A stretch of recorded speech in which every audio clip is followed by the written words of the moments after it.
Hi, fellow Django developers. Hezekiah here from alwaysdjango.com, where we discuss interesting Django topics that helps you grow, improve as a Django developer. So, if that sounds interesting, like, subscribe, share this video with anyone you think will find this video important. So, let's get into it. Today, we are going to discuss the Django create view class-based view.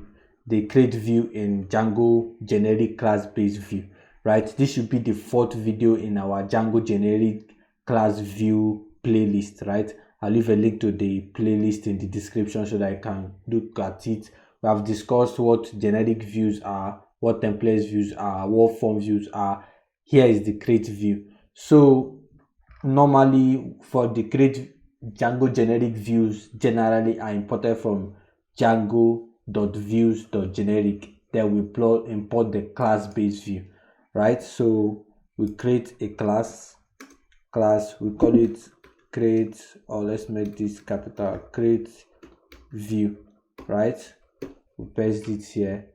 Now the create view takes some properties. Right, the first property obviously is the form class we are dealing with, the form class, which is this person form. If you want to like get up to date, like understand what we have been doing so far, when we created this form, when we imported, it should be in the playlist. Right, just go and check the playlist out, you get to understand, and maybe come back here and continue. Right, so the first property is the form class, which is the form we want to create, which is the create view used for creating model instances in the database. So the first thing is the form we want to interact with.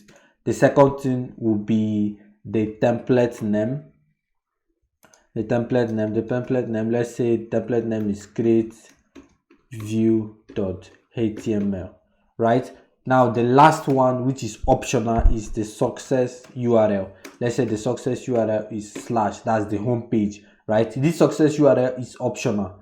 It's optional because if you have in your model, there is a function called the get absolute URL.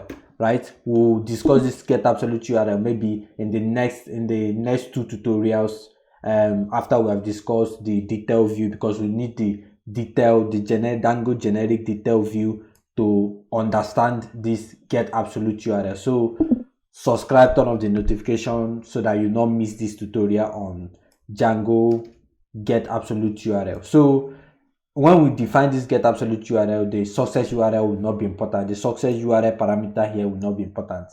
Right, so let's create this create view template. So go to our templates folder, .html.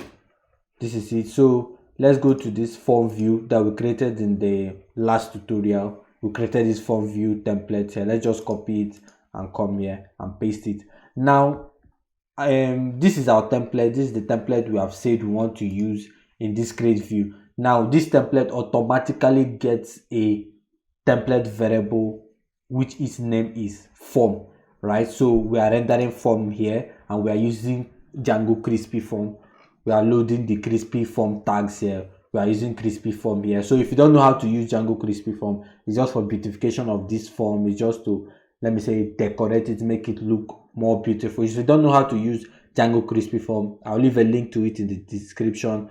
It should also be popping up somewhere, and if you are watching this video YouTube, it should also be popping up, right, so that you can click on it and look at it and what have you. So the next step will be editing our urls.py, obviously to add this class, this function, this request handler class that we created to the URL. So the name of this class is create view, the one with the lowercase v.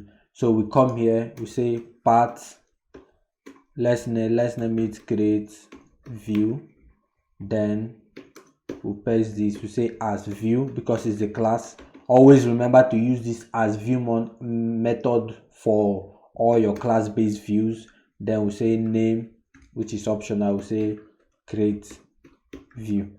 Right, so our server is running right now, is reloading, our server is running. So let's copy this, go to the browser, we'll go to the browser, we'll paste this, right? So it's rendering our form, our create view form. This is the form here, this is the form here. Obviously, because we are using crispy tag and we have declared to use bootstrap, that's why, if you know about bootstrap, that's why our template, our form is looking beautiful. But normally, if we are not using crispy form, our form will not look as okay as this, right? So let's enter, we'll say name, let's enter name, then we'll say age, let's say 23 years. We create, it redirects us to the success URL. The success URL, if you can remember, we declared it as,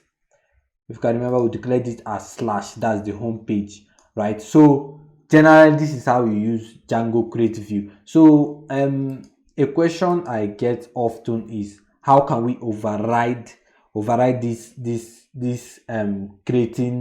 creating process of this create view, right? That's which method can we override in order for us to have more control over what happens during this creating process of this create view. Now the function we can override is the function called form validate, right? This is the function we can override. This function, overriding this form, we override what happens when we create this, the model we want to create. So it gets two parameters. The first parameter should be obviously self, because we are in a class self. Now the second parameter will be the form itself, right? So let's say, for instance, when creating, let's go back to our create view. So let's say, for instance, we don't want anyone less than 18 years to maybe create an account in our application. Let's say anyone less than 18 years should be restricted from creating this instance in the database. So let's go back here to get our age, the age variable. We say age is equal to form. This is the form right here. We say cleaned data dot get.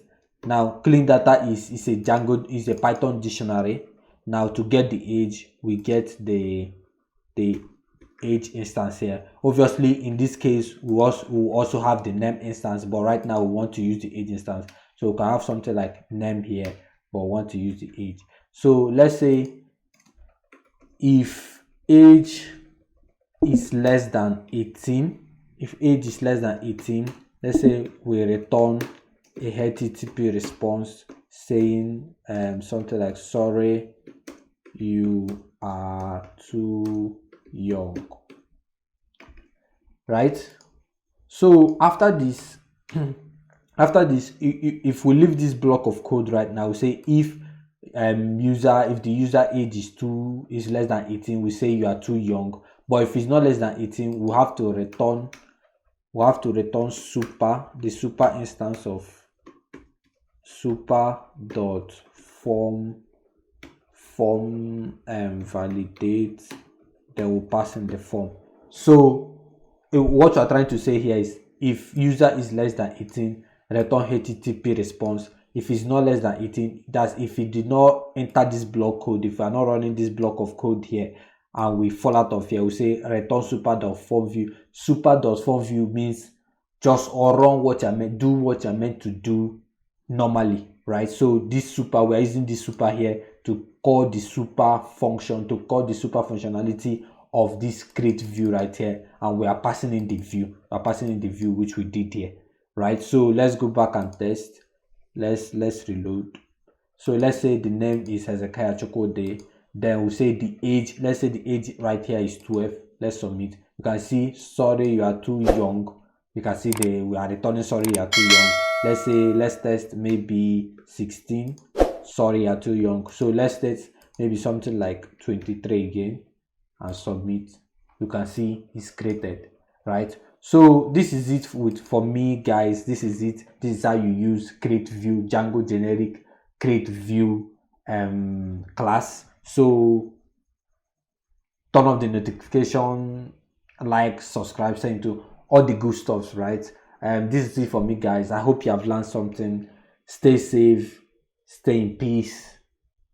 Take care.